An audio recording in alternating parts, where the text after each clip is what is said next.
Number 10. Cable.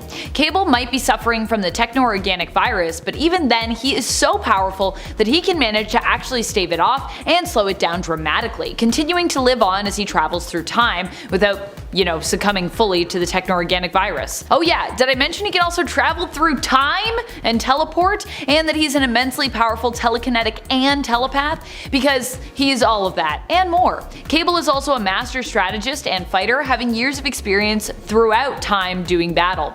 Cable joined the X-Men back in the 1999 Astonishing X-Men series, and aside from that has also been a major player when it comes to other important X-Men teams such as Exterminators and X-Force. And friends, before we move on to our next spot, if you are loving what we do here at Top 10 Nerd, please go and check out our newest channel and give it a sub, Most Amazing Top 10 Anime. Number 9. Magneto. Usually when people think of X-Men team members, they don't really think of the Brotherhood of Evil Mutants leader and one of the most iconic X-Men villains ever, Magneto. But the reality is, Magneto isn't all bad all the time. And over the years, we've actually seen him redeemed quite a bit, becoming more than just a powerhouse of a villain, becoming also a powerhouse of an anti-hero, and in some cases, just a full-fledged hero.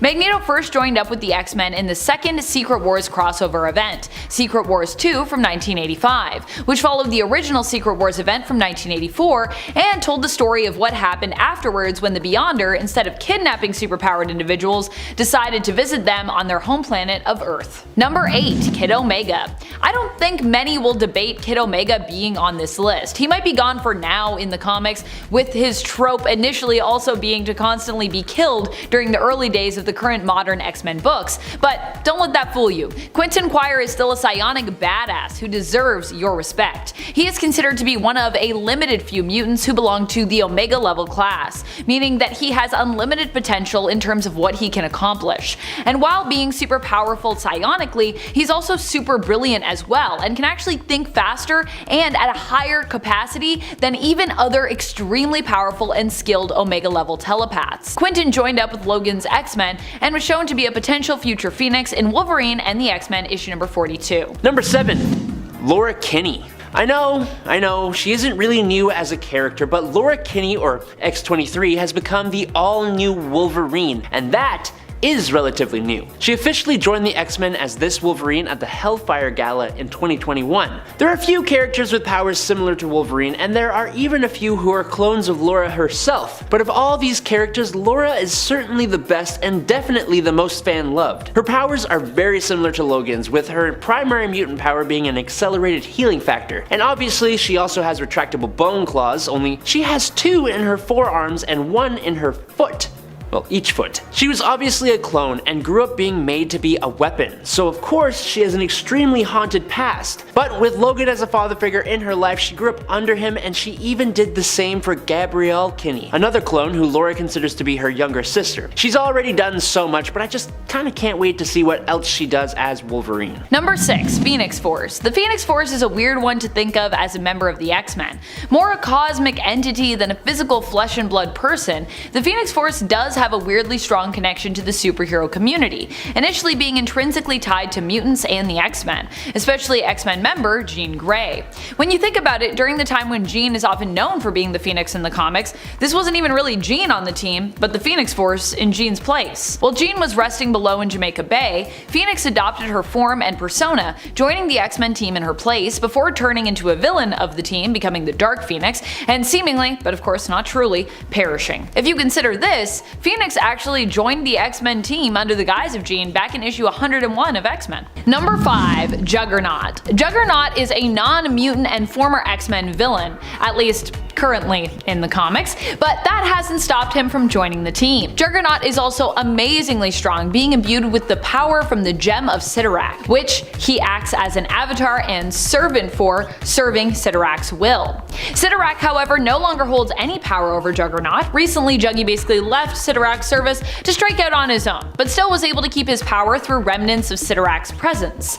Using materials Cyttorak left on Earth, Juggernaut was able to construct a new armor for himself and harness Cyttorak's power through this, without being beholden to the demon god and his whims. Number 4. Storm. Definitely someone who deserves your acknowledgement and respect, both as an X-Man and as a ruler, goddess, queen, and regent of planet Arakko. Storm is actually one of the few people who survived the decimation of of Planet Arako's populace, which happened recently. She was at the Quiet Council at the time, of course, of Uranus' attack, but I don't think this was a writing ploy to avoid her being killed, because, you know, some people are probably like, well, if she was there, she'd have to die and that would be really bad. If anything, I actually think this was actually a writing ploy to avoid Uranus getting maimed and possibly killed by Storm, because that's how confident I am in Storm's abilities and power.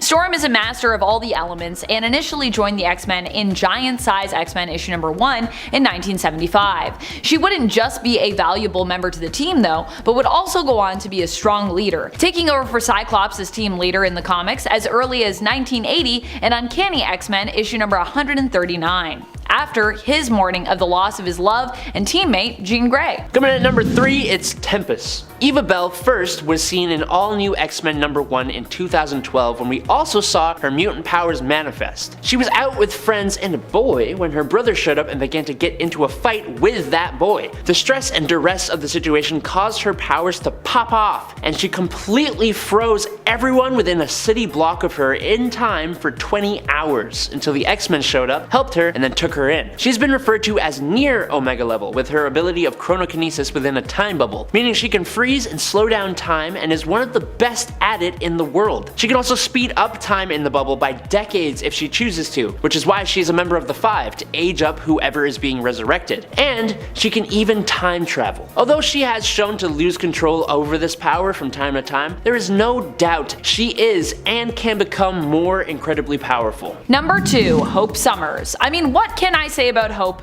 that you don't already know? Hope Summers is definitely one of the most powerful mutants around in the comics. Don't think many people will dispute that. And the X-Men were fortunate for a time to actually have her on their roster, and just to have her around and as an ally, because she's super useful and super powerful. Hope's powers allow her to take at peak mastery the powers of any mutant that is within her vicinity.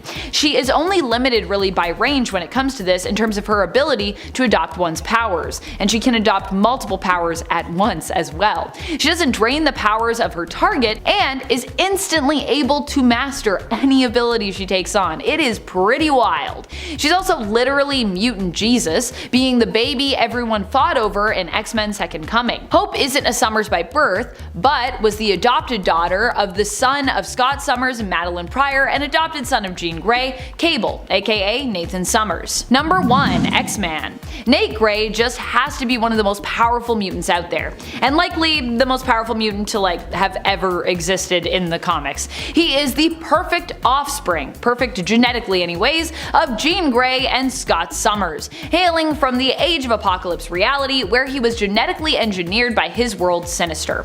Nate would later grow up to be raised not by his genetic parents, but by AOA Forge, who is basically his adoptive father. Nate has fought on the side of his own reality's X-Men before, helping them out, but being capable of traveling to other dimensions and realities and manipulate time as well, Nate has also fought alongside the X-Men of Earth 616, even joining the team in 1999 in Astonishing X-Men issue number 1. Number 10, Captain Kate. Captain Kate is possibly one of my favorite mutants of all time. You may not know her as Captain Kate if you haven't been reading recent comics, but you've definitely heard of Kitty Pryde. Now, she prefers to go by Kate. Just so you know, little update for you. But whatever you call her, she is still equally awesome. Even if she's had less luck with staying alive lately in the Marauders team series, Kate's powers allow her to phase through whoever or whatever is in her way for the most part. She can also extend her phasing powers to objects and people around her. And we've seen her become powerful enough to even at one point phase a giant bullet through a planet and later phase an entire planet through an amber casing. Now in the latter, she was actually power boosted, but still, how cool is that? Kate serves on the Quiet Council on the Spring Table and earned her seat through accepting the position of Red Queen with the Hellfire Trading Company. The Quiet Council is considered the ruling government body for the sentient mutant island nation of Krakoa, where many of Earth's mutants reside currently in the comics. Number 9, Emma Frost. Emma Frost is one of the most powerful mutants around, and not even just in her own power set. Emma is known not just for being a powerful mutant and telepath, but also for being an extremely gifted teacher. In fact, even back when she was still somewhat a villain in the comics, she swapped bodies with Bobby Bobby Drake, aka Iceman, and managed to beat him in his own use of his own powers. It was through Emma taking hold of Bobby that we'd actually learned that Iceman could actually change from ice to water as needed. Now in her diamond form, Emma no longer needs to eat to stay alive, and is considered extremely tough and durable, making Emma actually somewhat tough to face in a fist fight, unlike most other telepaths who are generally known for being, you know, a lot more squishy. Like Kate, whom Emma recruited, Emma also belongs to the spring subsection of the Council, while soon to be stepping down as she is finishing out her time as the Hellfire Trading Company's White Queen. And friends, before we move on to this next spot, if you are loving what we do here at Top 10 Nerd, please head on over to check out our newest channel, Most Amazing Top 10 Anime, and get your anime manga fix. Number 8. Sebastian Shaw. Shaw has bested both Kate and Emma before and proven himself a literal powerhouse in the comics. Sure, I may want to put him at the 10 spot because he's so despicable,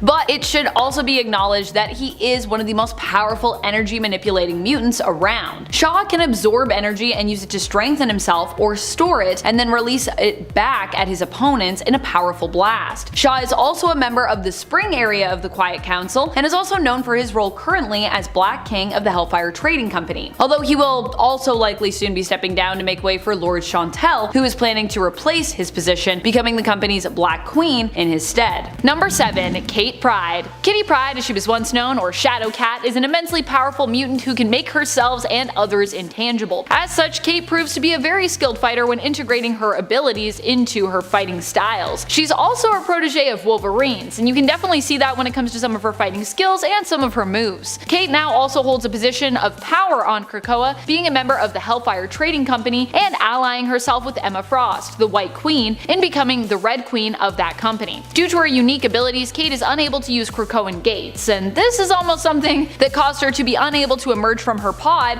when being resurrected after dying in the comics. Kate can phase people and objects and has managed to phase a giant bullet through the earth, saving all life on it, and while Power Boost also phased an entire planet through an amber casing. Number 6. Exodus. Exodus recently has had some really epic moments in the comics, and I am super here for it. He has been a Duperry. He is ancient at this point, having initially been a young man during the Holy Crusades in France during the 12th century. For many years, Exodus was asleep, but he is most definitely awake now. And while normally a villain, he finds himself currently allied with Krakoa, as most villains these days are, because villains are kind of not as much of a thing in this new world. Exodus is an Omega level psionic who has used his powers to combat the Unimind and fight eternal giants known as the Hex recently in the comics. Exodus sits at the Winter Table, which is known for being sort of the more radical and less morally focused area of the Council. Winter is made up of former villains. Number 5. Oya. When Hope Summers came back from her future travels with Cable, there were 5 mutants whose X gene and abilities activated. These 5 were known as the Lights, and they were the first mutants since the events of M-Day, making them pretty important. Ide Onkokwo was 14 years old, living in Nigeria's Delta State when her mutant powers of thermokinesis activated, causing her to accidentally burn down her village. She was almost taken out by the military until the X-Men showed up to save her. Now, under the direction of Hope, and with the consent of Cyclops, the Lights began training as a rescue team for any other new mutant manifestations. Idea's ability of thermokinesis allows her to alter temperatures around her, with the limitation being that she cannot simply create hot or cold temperatures. She can only rechannel pre-existing temperature, meaning she needs the presence of heat to generate cold and cold to generate heat, and vice versa. Oya first appeared in Uncanny X-Men number 528 in September of 2010. Number 4. Apocalypse. Apocalypse is definitely known for being one of the greatest mutant powerhouses around. And although he might not have the same typical sets of powers that we often associate with being, you know,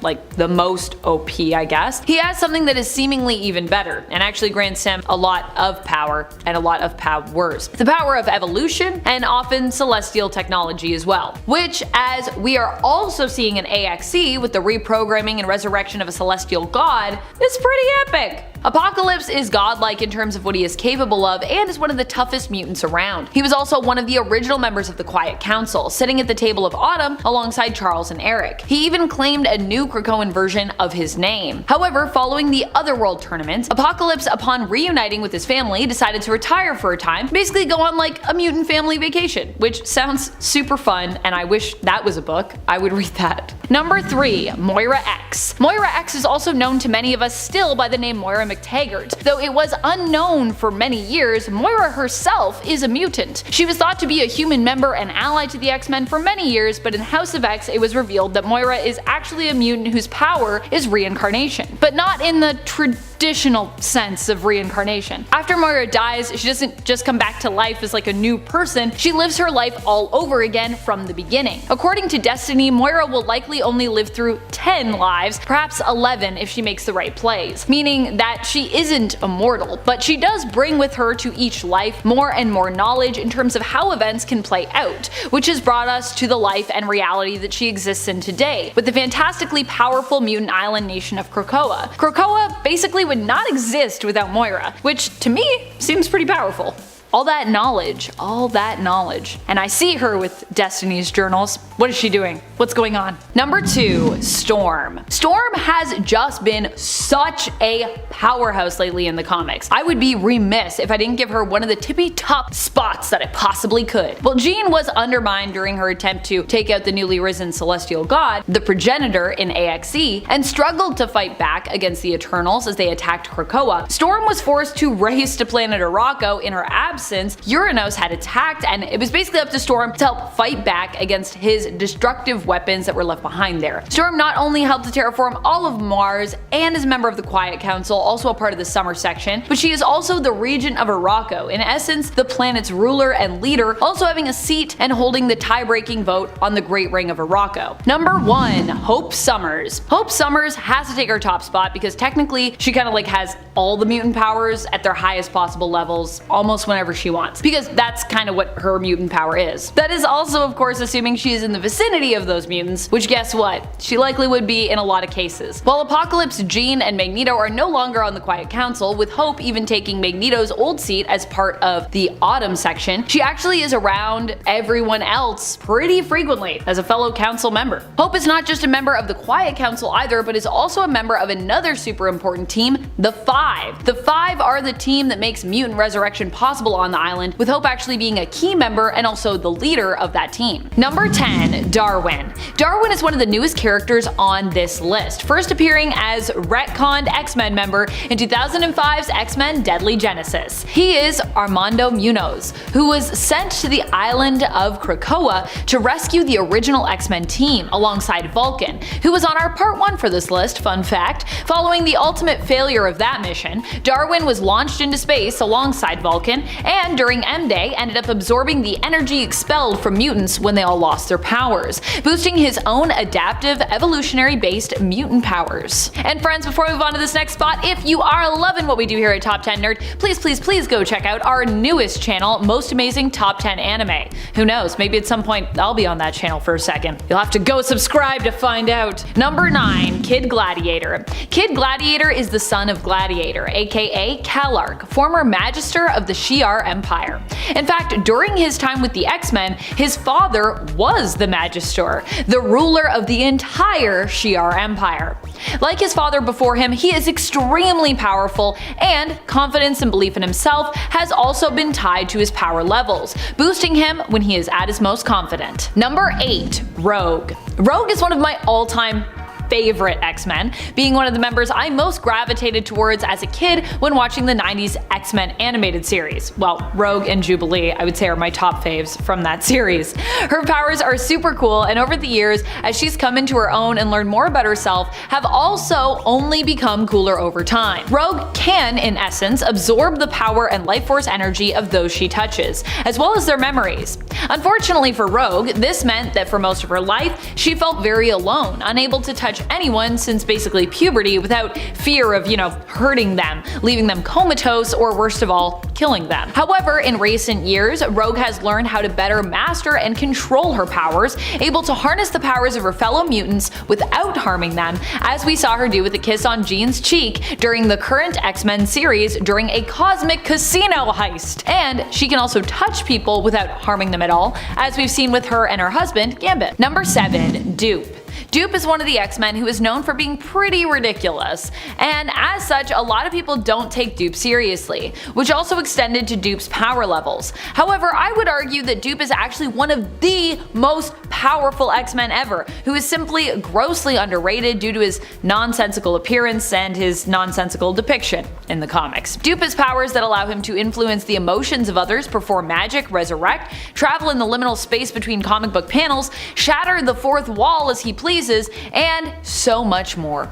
Aside from strange abilities like being able to access an infinite storage dimension through his own body, he also is just extremely tough and physically strong as well. Dupe is also one of those characters who, when he needs to get things done, he kinda just can. There's a level of irrefutable plot armor with Dupe in a weird way. Number 6. Multiple Man. Multiple Man is such an amazingly powerful character. He is Jamie Madrox, and his mutant power is that he can create duplicates, nicknamed dupes, of himself to an almost unlimited extent. Initially in the comics, he tapped out at creating 40 dupes at a time, but now we've seen him create a whole laboratory staffing of dupes and more. His duplicates can go out in the world and live, and when he absorbs them back, ideally before they die, he absorbs everything they have known and learned, all their memories, experiences, skills, and knowledge. Of course, he does have to do that before they die. But because of this, Jamie is extremely skilled and is also a PhD multiple times over at this point. He's also done like an insane amount of jobs. He's like Barbie. He's done all the jobs that have ever existed pretty much at this point. Number 5. Xorn. Question: what would you do if you and your twin brother developed the mutant ability of having your head become a star? Answer: I honestly don't know how you would still be alive to decide what to do in the first place. Shen Xorn and his twin brother Quan Yin Xorn both developed mutant powers that, in essence, were tiny stars that burned away and replaced their actual heads. They were both isolated, and they both wear super cool looking iron helmets with power dampeners to contain their power from doing too much damage. Shen is called Xorn with a Z, and his head is actually technically a black hole. And to keep things not confusing, Quan Yin is also named Xorn, but with an X. Okay, so what the heck can they do with their powers? Well, both of these characters can produce gravitational electromagnetism, which could actually allow them to heal others and use telepathy, and also, really weirdly, somehow allowed them to sense when people died and speak using shaking gravitational particles. Xorn, the one with a Z, could suck people into his black hole and even turn his black hole back into a sun. They could also both obviously do a lot of damage, using the power of a star to burn, blind, and incinerate people. They both became members of the X-Men at different times. X-Xorn was the first in 2002, but he wasn't always good. And his brother, Zed Xorn, joined more than a few years later. Number 4. Sync. Sync is definitely having a big glow up moment right now in the comics,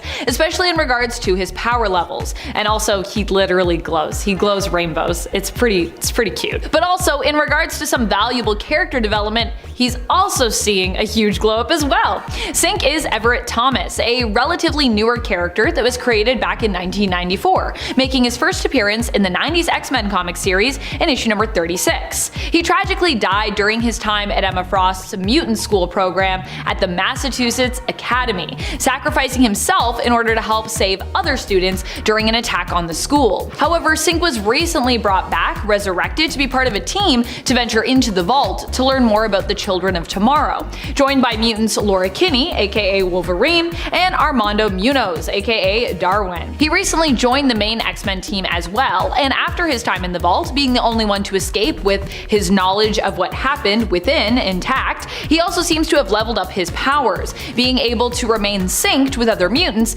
even when not in their vicinity. So if you've heard other people talking him up lately, that's why. And you should probably read along and join them in that hype train.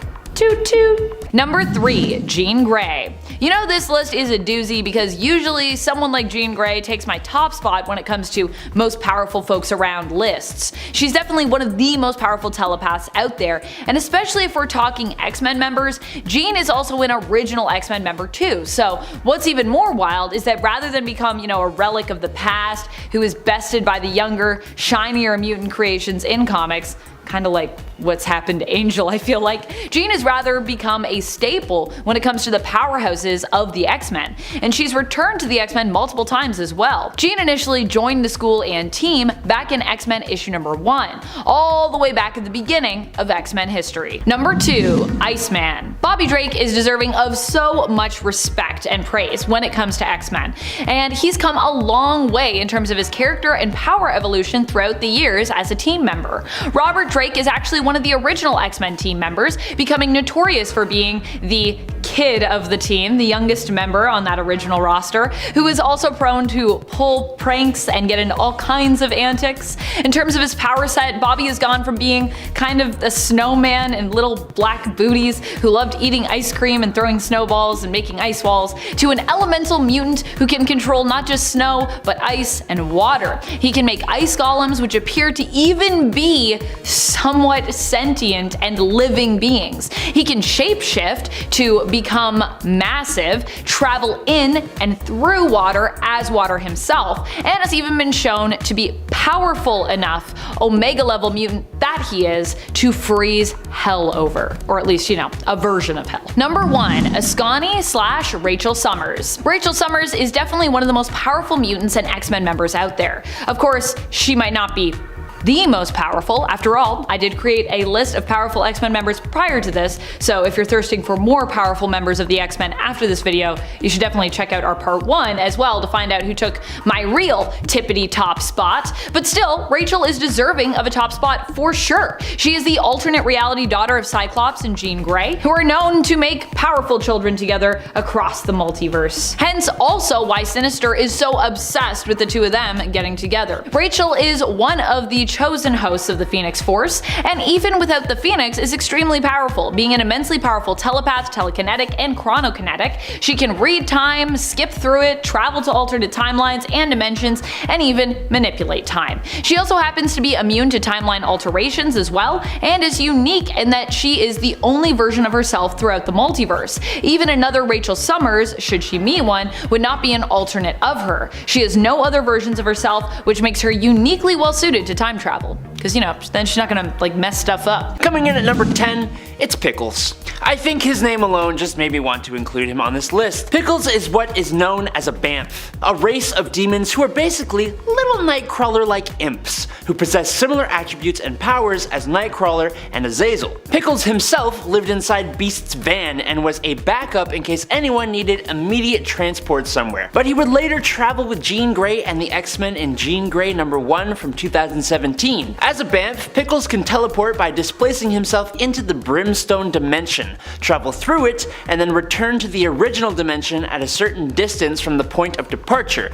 But unlike Nightcrawler, Pickles doesn't require foreknowledge of his destination in order to safely teleport there. But much like Nightcrawler, Pickles can stick to objects with the surface of his hands and feet, and he's got a sweet little prehensile tail. This little imp also possesses an unknown degree of muscle memory mimicry, which enables him to quickly learn and perform new martial arts with little instruction or training. He's definitely one of those few minor X-Men characters, but he's just so cute. Number 9. Gazing Nightshade. First appearing in X-Men Blue number 6 in June of 2017, the Madripoor mutant calling herself Gazing Nightshade was part of a ruthless mutant vigilante group who were inspired by Wolverine called the Raksha.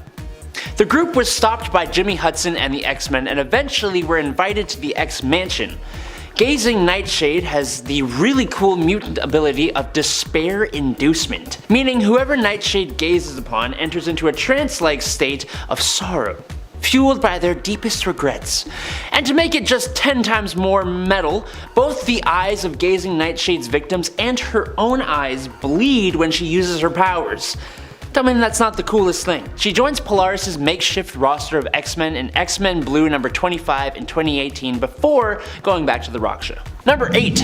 Trinary. Shilpa Khatri first showed up in 2018's X-Men Red number 1 as a new mutant joining Jean Grey's team of X-Men. Shilpa was a young mutant from India who developed technopathic mutant abilities, and first used them to top up the bank accounts of every working Indian woman using the money from 25 of the biggest earning CEOs in India.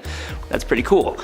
And while I think that's awesome and kind of hilarious, her father did not, and he reported his own daughter to the Indian Mutant Defense Force, which is where Jean Grey and her team rescued Trinary from. As a technopath, she has the ability to psychically control all forms of technology, such as computers, cell phones, and all that junk. Her limitation at this time is that she can only control technology that is in her line of sight, and her range is currently undetermined, but judging from other technopaths, she has potential to get much stronger.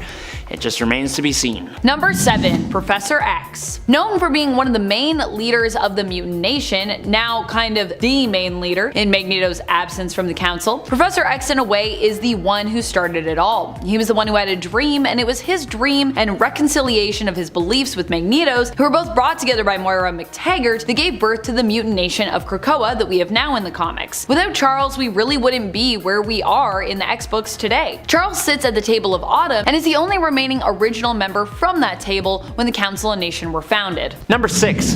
Gentle. Although Nezno Abidemi, son of a Wakandan woman and a Russian man, first appeared in 2006, he was only a student at the Xavier Institute until he joined the X-Men in 2009's Uncanny X-Men. Because of his father, Gentle was never treated right in Wakanda, even by his own mom, which is a little hypocritical because, she got pregnant with the dude, but whatever. He was raised at the Wakandan royal court and was sent to the Xavier Institute by Aurora Monroe when his powers first manifested. Gentle's mutant ability is muscle mass expansion, which allows him to increase his size and strength almost instantly. He's done battle with a Sentinel, and his strength is said to rival Colossus, with his resting strength increasing every time he uses his powers. Because of his poor treatment though, he suffered from psychological trauma, which caused him to suffer great pain and seizures. To help his condition, Gentle's entire body was covered with vibranium tattoos to prevent him from overexerting, and they essentially keep him alive, with the added side effect of looking sick.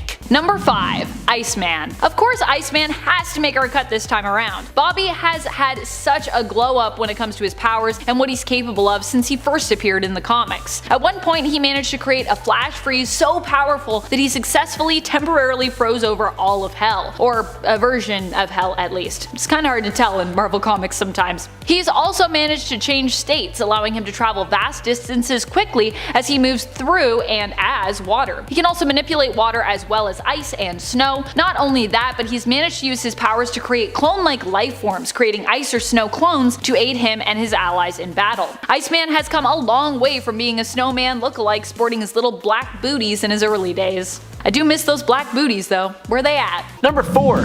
Armor. Hisako Ichiki lived in Tokyo, Japan with her brother and parents when her mutant abilities activated, and she joined the Xavier Institute. She first appeared becoming just a student and member of Kitty Pryde's Paladin Squad in Astonishing X-Men Volume 3 in 2004, and would go on to become a member of the New X-Men after participating in Emma Frost's Battle Royale in New X-Men Volume 2 number 23 and 26.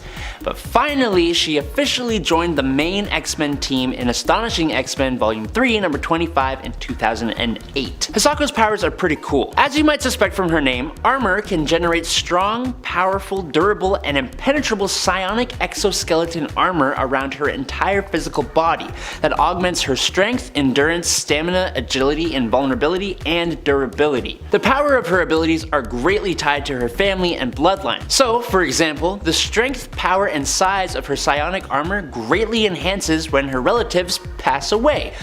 Which, I mean, if she was a villain, that could go south pretty quick.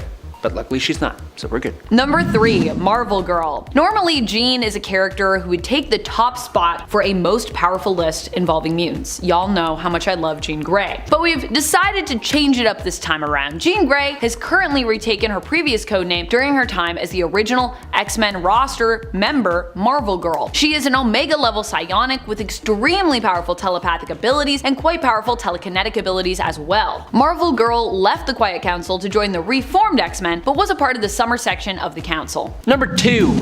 Genesis. Honestly, Don't know how y'all are gonna feel about this one. Evan Sabanur was created by Phantom X as a clone of Apocalypse, and as such has a lot of his powers, including superhuman strength, superhuman durability, and self-molecular manipulation, meaning Evan has total control over the molecular structure of his own body, enabling him to alter his form at will. He is able to transform his limbs into various weapons and equipment such as blades and bludgeons for combat, or rocket boots for flight, as well as being able to alter his body to change in size. Evan also has a healing factor that can regenerate from serious injury like getting gashed by Daken's claws.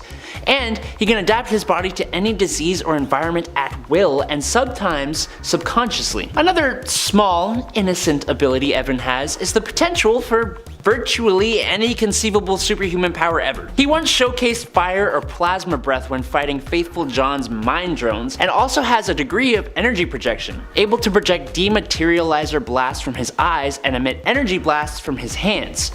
He first appeared in Uncanny X-Force number 7 in 2011, but wasn't on the X-Men team until 2014, and even then, kind of as a student. As the clone of Apocalypse, Evan will potentially develop any of the powers possessed by him, but it also means people do fear him, which leaves him with a bit of an insecurity. And number 1, Darwin. Even somewhat casual fans of the X-Men know who Darwin is, if only because he was that guy who is supposed to be able to adapt to anything but gets de-lifed in like 2 seconds in the X-Men First Class movie. People were mad. And honestly, yeah, so was I. That makes no sense. Adapt to this, shut up. He literally could have. Armando Munoz, or Darwin, was first introduced in X-Men Deadly Genesis number 2 in December of 2005, and he would join the X-Men shortly after that. Darwin's powers are just the coolest. He's able to adapt to any situation, so basically, using his powers, he's been able to grow functioning gills after being submerged in water, gain night vision after being in the dark for several seconds, be able to survive without oxygen when in space, his skin has become fireproof when it's exposed to flames, and after touching Hela, Darwin became a death deity and gained powers similar to Hela, including immortality, Asgardian physiology, and control over life and death. There was even a time his intelligence increased itself to understand the Shi'ar language by looking at it in written form. Although sometimes his powers do not always take the effect he wants, like, for example, during his fight with the Hulk, his body teleported him away from the battle rather than supplying a power that would actually allow him to defeat the Hulk, which is kind of hilarious to be honest. Starting off at number 10, we have Forget-Me-Not. I wanted to start this list off really small, with a character y'all may not know. Mainly because almost no one knows him because that's his power. Appearing in 2014, Forget-Me-Not had actually been a member of the X-Men for several years before this, but thanks to his abilities, no one can remember him. Forget-Me-Not's abilities make it so that he is imperceptible in all forms, basically. The power is so good that even Charles Xavier himself had to place a psychic reminder on himself so that he would remember Forget-Me-Not's existence. Clearly that means some of the most powerful telepaths have difficulty discovering him, let alone remembering him. His power is to be forgotten, but the unique ways this power could be used, and the uniqueness of this power in general, will keep him in my mind. Number 9, we got iBoy. Why is a guy named iBoy on a list of strongest members of the X-Men? I see you, like many of the other mutants, are very judgmental. Trevor Hawkins' body is covered in eyes, 57 to be exact, which give him an array of powers that honestly, you kinda may expect. Microscopic, telescopic, X-ray, night, infrared, and thermal vision are all a part of his power list. But he can also detect chemicals, is an excellent marksman, and is skilled in nonverbal communication. He can almost read other people's minds by reading their behaviors and body language. He is an incredible tracker. He can predict attacks and can read people's histories just by looking at them. He can pinpoint weak spots in machines and people, is able to see electronic wavelengths and microwaves, is able to see past illusions and disguises as well as magic waves. He makes an amazing detective, in short. On top of all that, he can even pass what he sees onto others, but he has to be physically close enough for it to work. But to top it all off, the craziest and most unexpected power he possesses possesses recently is solar blasts. We don't know how just yet, but Trevor can emit intense bursts of bright yellow energy and focused beams of extrastellar force that cause sunburns and radiation poisoning. Coming in at number 8, it's Gwenpool. I think Gwenpool has one of the strangest powers. That would be the power of medium interaction, which is because she comes from a reality very much like ours, as in superheroes are fictional people in comic books. So, when Gwen was transported to a pocket universe that recreated her home reality, Gwen's perception of the fictional world allowed her to gain the ability to recognize and manipulate the artistic medium that she was now in. She can see and physically interact with lettering and caption boxes, and touch and even break through panel gutters, allowing her to transport objects short distances through space and time by moving them across panels, and she interacts with different instances of herself from multiple panels on the same page. Now, I don't know if you've realized this, but this kind of means Gwendolyn Poole can kind of warp reality in a way. She kind of becomes one of the most crazily powerful characters in comics, at least potentially. She first showed up in Howard the Duck Volume 6 number 1 in November of 2015, and she has actually teamed up with many different characters and teams, including being a member of the X-Men on and off again. Number 7, Genesis, or Evan Sabanur. Usually when we think of X-Men, we do not think of Apocalypse. Well, we maybe think of Apocalypse, but only in regards to him being one of the main villains of the team,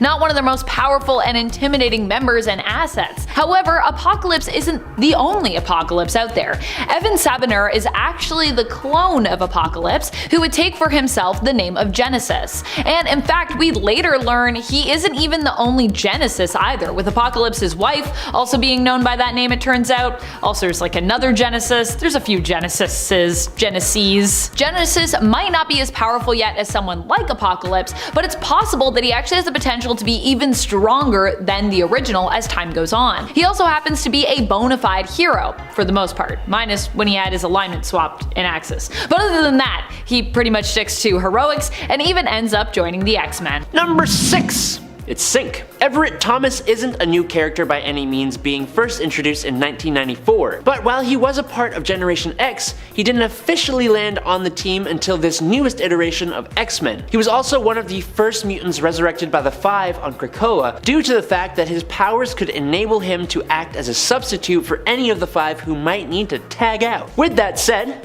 what are his powers? Synch's powers are known as synchronistic power replication. Synch basically produces this really cool funkadelic looking aura that allows him to synchronize with other supers in his vicinity, letting him use their powers unless they leave the vicinity. But what's really interesting is that he doesn't need that person to be completely there. So if you had like a tissue sample from a superpowered person, he could sync with that and it would be enough. Since his resurrection, his powers have been amped up, giving him a limited memory bank of powers he's synced with. He became an official base member of the new X-Men team announced at the Hellfire Gala alongside Laura Kinney in X-Men Volume 5 number 21 in 2022. Number 5, Vulcan. This is going to be a list that is just filled with Omega level mutants, isn't it? And Vulcan, of course, is no exception. While the youngest of Summers brothers, he is also often thought of as being the most powerful of them all as well. Vulcan is Gabriel Summers, the little brother that for most of their lives neither Scott nor Alex really knew existed. Vulcan joined the X-Men back when Professor X was putting together a rescue team to go into the, at the time, villainous mutant island of Krakoa and save his original X-Men team. Vulcan was part of the team that first attempted this, taking the name originally of Kid Vulcan for himself during his time training with Moira McTaggart's mutant team. While Vulcan's mission with this newly formed X-Men group wouldn't exactly go to plan, he would still remain a former X-Men member who years later would return to get revenge on the X-Men team he had attempted to save, who he blamed for launching him and fellow X-mate Darwin into outer space. Number 4, it's Dupe. First appearing in X-Force number 116 in 2001, Dupe's origin story is kind of hard to explain, because we don't know for a fact what it is. Captain America tells us he was a US Cold War weapons project, and he apparently had some kind of role in the fall of communism. He was originally a member of X-Force until eventually becoming a member of X-Static. For such an unthreatening character, Dupe is surprisingly strong. He has been described as being an extra-dimensional being with a genius-level intellect, bordering on possible omniscience, and he has a large array of psionic powers powers, one of which includes controlling Russians. He can change his size and shape at will, allowing him to heal wounds and reassemble parts of his body if they have been removed or cut off. He has an incredible level of super strength and durability as well, with an unknown limit, being able to match and overcome Thor in a fight when he was in a weakened state, taking hits from Mjolnir while he did so. He seems to be able to come back from the afterlife, and he also has a pocket dimension inside himself that he can store things in and summon creatures from. He can also completely break the fourth wall and go across the comic panels. Dupe has defeated the devil all by himself. He is overpowered, and I don't know how anyone loses with him on their team. Number 3, Spider-Man. Did you know that Spider-Man was an X-Men?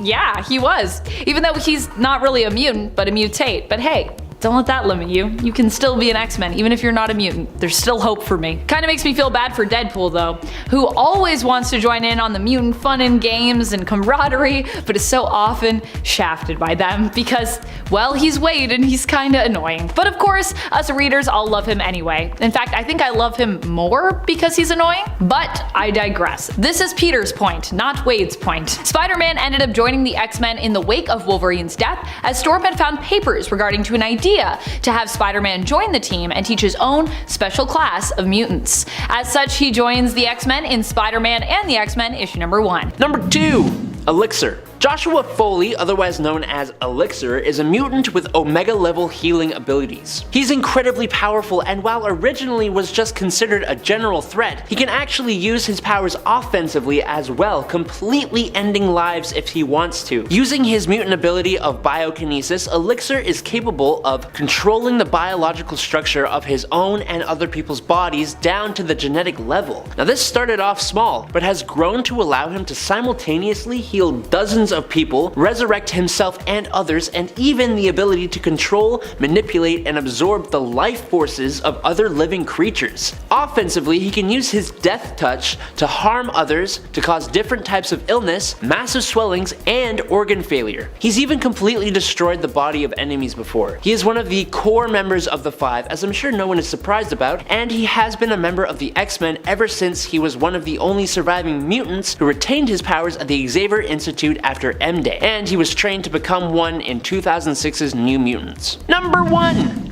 Hope Summers. Hope Summers was the first mutant born after the events of M-Day, the mutant decimation, or the day that Scarlet Witch cast No More Mutants. She was then taken into the far future and raised by Cable, being carried around in the coolest baby Bjorn you'll ever see. Not too long after, she returned to the present and her mutant powers finally activated. Her power is basically that of Omega level power manipulation. She can manipulate the powers of other mutants nearby to her, even mimicking their powers, but at full capacity and with complete control over those powers. And she can even take on multiple powers at once, but it is pretty tiring for her to do that. A large part of her role in the Krakoan society is as the leader of the Five, who use their abilities to resurrect the mutants of Krakoa. Her role on the Five specifically is both to boost their powers to their full potential and help them work in synergy with each other perfectly. She also helped terraform Mars alongside Vulcan and Proteus, giving them enough power to actually do it. She is such a cool character, and she first appeared back in X-Men Volume 2 number 205 in 2008, but was a child for much of that until she came of age and joined X-Force and the X-Men. Number 10, Gambit. Gambit might not be the most powerful mutant on this list, and may sometimes be more of a background member of the team in terms of what he's up to or just in terms of fighting, but he has a lot of potential. We've seen alternate realities where the full potential of Gambit's powers were realized, putting him at an almost god level in terms of what he was actually capable of. Gambit's powers allow him to supercharge objects with kinetic energy, causing them to explode through accelerating the molecules that make up said object. He can do this to something small or something large, but the bigger the object, the longer it can take for him to charge it. He has, however, proven how dangerous he can be even just by charging smaller objects that can get up close to vital areas, such as your face and your neck, like necklaces or earrings. Boom. I would not want him to supercharge any of the object close to my face. None of my pins, please. They're like right over my heart. Yikes. Number 9, Ink. Not all X-Men members are mutants, and Ink is one prime example. Ink actually did believe he was a mutant initially, and so did the rest of the X-Men, until we learned that his tattoo artist was actually the mutant in this scenario. Through his mutant tattoo artist, Ink has different tattoos, and each give him a different power. He has even managed to channel the powers of the Phoenix Force before through a Phoenix tat, which was over his eye. Basically, with Ink, he can have any power that his tattoo artist, Leon Nunez, gives him. We haven't seen him for a while, but he was listed in the Ten of Swords event handbook as being an active member of the X-Men, so we can assume he's somewhere on Krakoa, mostly chilling probably, but still available to use his tattoos and his powers when needed. And friends, before we move on to this next spot, if you are loving this list, be sure to let us know, because I want to do a part 3. I got a lot of mutants, and I want to talk to you about them. We also have a new channel, it's called Top 10 Nerd Elite, and you need to go check it out and subscribe for all of the good bonus content. We're gonna have lots of exciting things on there, so go subscribe now and be ready. Number 8. Cyclops. Not just powerful because of his optic blasts, but Cyclops also brings the power of his amazing tactical and leadership skills, which also adds to his power and makes him a more valuable X-Men member. I actually also just got a really cool, I just ordered like a Cyclops pin. It's gonna have his optic blast like going outside of the border of the pin. I'm so excited for it to arrive. Initially in the comics, when Cyclops first appeared, he was also made out to be the most powerful member of the team, with his optic blast being considered to be one of the most useful powers when it came to fighting enemies. At least that's what it seemed like. Every time they had someone really strong, they're like, Cyclops, use your optic blasts! Or initially they didn't call them optic blasts, but that's what we call them now, so. Cyclops is also a master of trigonometry and knows how to fire an optic blast to hit just about anything due to his insane math skills. That's truly mathematical. Number 7. Gabby Kinney. We included Laura Kinney on the last list, so is it cheating to use her clone? I personally say no, because Gabrielle Kinney, aka Honey Badger and recently Scout, is just awesome. Like a little feisty killing machine with adamantium bone sickles and crazy regenerative healing factor, and that also improves her strength, speed, and stamina. Gabby first appeared in All New Wolverine number 2 in 2015, and she had a long history that, just like her other clone sisters, intertwined a lot with Laura, her genetic sister, and Wolverine, her genetic father. As Honey Badger, Gabby was seemingly a favorite of her sister, and basically became a sidekick to Laura Kinney, joining Jean Grey's X-Men alongside her sister in X-Men Red number 1 in 2018. While Laura went on to become the new Wolverine, Gabby would go on to become Scout, and one of the main Wolverine family members. Oh, also her and Jonathan the Unstoppable, an actual Wolverine, like the animal, shared an immediate bond, and he is basically her pet, which is both really cool and kind of hilarious. Number 6. Professor X. Or just X as he's sometimes known now. Professor X has always been thought of as one of the most powerful members of the X-Men. He was the first leader and teacher of the team who not only pushed his mutants to be better, sometimes controversially so, but also showed up initially to save the day when an opponent proved to be too challenging for the heroic youngsters. Professor X can also shut off your brain, he can make you forget who you are, so he's definitely not someone you'd want to fight. Unless you got a really strong mind, I guess. Professor X has low-level telekinetic skills and powerful telepathic skills that allow him to manipulate, alter, and probe the minds of others, as well as communicate telepathically from a great distance and sense other mutants. He also is now pretty much permanently wearing Cerebro, so he's got a pretty big boost to his power levels, also acting as the important Google Drive of sorts for the mutant minds on Krakoa, so that if they die, he can use a backup of their mind to resurrect them. So he's pretty important. Number 5. Magneto. Magneto was another one who was one of the key members of the Quiet Council in the beginning, one of the original founding members of basically Krakoa as it is today. Like Charles, without Eric, or Max if you prefer, there would be no Krakoa really to speak of. He sat on the Autumn table as well, alongside Professor X. Magneto recently retired from the Quiet Council, deciding to move to the new mutant planet of Arakko, formerly known to the people of Earth as Mars before the mutants came and terraformed it, transported the island of Arakko there, and laid claim to it as their own. Number 4. Rogue. Rogue is definitely one of the most powerful mutants out there. She also happens to be one of my all-time favorites. Something about wanting to be closer to people, but always kind of feeling like you were so removed from them, or had to, for some reason, keep your distance. The idea of like guarding yourself. Those feelings of isolation just really spoke to me, and honestly still sometimes do. Although it should be noted that Rogue has since come much more into her own, with her gaining more control over her power, meaning meaning that she is no longer as burdened with having to worry about hurting those she cares for. Rogue's powers allow her to absorb the powers and even memories of others through touch, and abilities too, so it's not just like superhuman people that she can take the skills of. She can take on multiple powers at once, but the setback is that her touch can also drain the life force energy of whoever she makes contact with. I mean, drawback and a plus in some cases. It turns out that the loss of control of her powers came from a very real place for most of us. Her own fear of being close to people, of intimacy, and of acceptance. For Rogue, she just had to make the choice to accept herself and not be afraid, and it was through that self-realization, that basically therapeutic work, that she was able to take control of her abilities. So if you see her making out with Gambit a ton in the comics recently, that's why. And if you see Rogue coming your way, you don't have to be afraid. Unless you're one of the baddies, of course. And then be afraid. And probably run. Number 3. Bloodstorm. This is probably a bit of a spicy choice for this list. Bloodstorm is none other than Aurora Monroe, only she is from a different universe. Earth 21710 to be specific. This version of Aurora was a thief living in the streets of Egypt when she attempted to pickpocket a man who turned out to be Dracula. She was turned into a vampire and eventually managed to free herself from Dracula's control and find new purpose among the X-Men. Unfortunately for her though, her thirst for blood overpowered her, which resulted in her ending at least both Beast and Professor X, but it could have been more. She was recruited by the Goblin Queen of Earth 91240 as one of her Hexmen, and they invaded Earth 616, where Bloodstorm decided to switch sides and help the time-displaced X-Men Blue team. She was eventually recruited to the team by Cyclops. Now this is obviously Aurora Monroe, and even if she is from another universe, she is still extremely powerful. But on top of that, she has all the powers of vampirism, including being capable of transforming her body into mist and a flock of bats, and using her gaze to hypnotize people into doing her bidding. Number 2. Kid Omega. Kid Omega is Quentin Quire, another very feasible Phoenix Force host. Despite being younger and somewhat less experienced, and the running gag at the beginning of the Dawn of X era where he'd pretty much die each issue, he is still considered to be extremely powerful. Quentin is an Omega level telepath and telekinetic. He is also hyper intelligent due to his capacity to think at high speeds and the way his mind organizes thoughts. He can accomplish feats that not even the immensely powerful mutant Rachel Summers could manage, which is pretty impressive. Rachel Summers is also pretty powerful. Rachel Summers should also be on one of these lists.